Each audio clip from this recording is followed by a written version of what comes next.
The blood test obviously is what's floating through your circulation in the moment, right? You go to your doctor, they're like, all right, let's draw your blood. And then like, boom, that's your iron at that moment. That's your vitamin D at that moment, or that's your estradiol at that moment, or your testosterone. So it tells you what's in the moment, but it really doesn't tell you where it's going or what it's capable of or what it's doing. And a lot of people don't like to get their blood drawn. They're afraid of needles, and Mm. that's, traumatizing for them.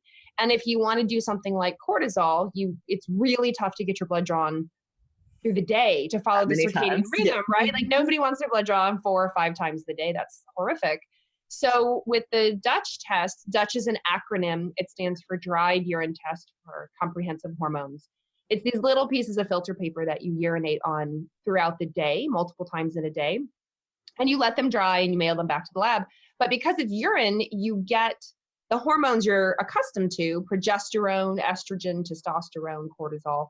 But then it also gives you something called metabolites, which is where how it was processed, essentially. So, for example, the most famous one is estrogen. You have an estrogen, and you may have normal levels of estrogen, but when your body processes it, it might go down that cancer pathway. And, Mhm. and we don't want that. Or maybe you have really high estrogen because you can't process it very quickly. You're a slow processor. You get hung up.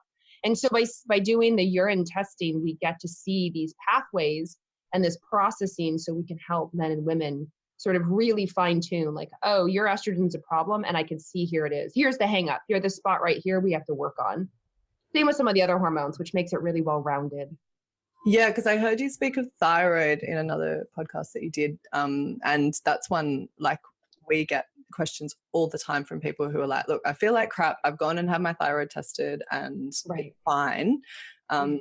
according to the kind of standards Right. that the doctors use.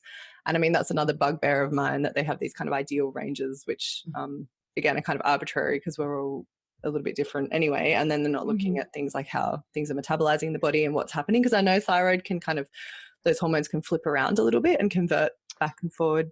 Could you tell us a little? Yeah, for Yeah. sure. And the thyroid and the adrenal, the HPA axis, the hypothalamic pituitary axis, it's really interwoven. I mean, the thyroid is obviously interwoven with everything, but what people don't realize is that when the thyroid starts to slow down, it slows everything down, right? It slows our metabolism down, it slows our digestion down, it slows our hair growth down.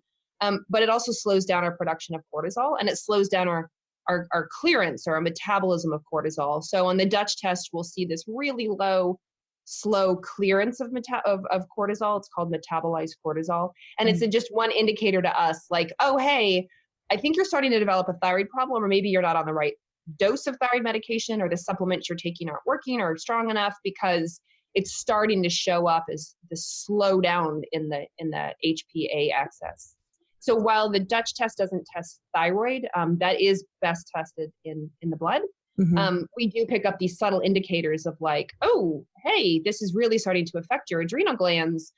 You should either do more testing or do more support, or like look more into this. And it doesn't even have to be like this crazy hypothyroid Mhm. state. I mean, it can be very subtle too. We've had people go, oh yeah, I'm just a little off. I'm like, yep, we can, like, that's how intricately connected they are. It's just a little off shows up in your cortisol.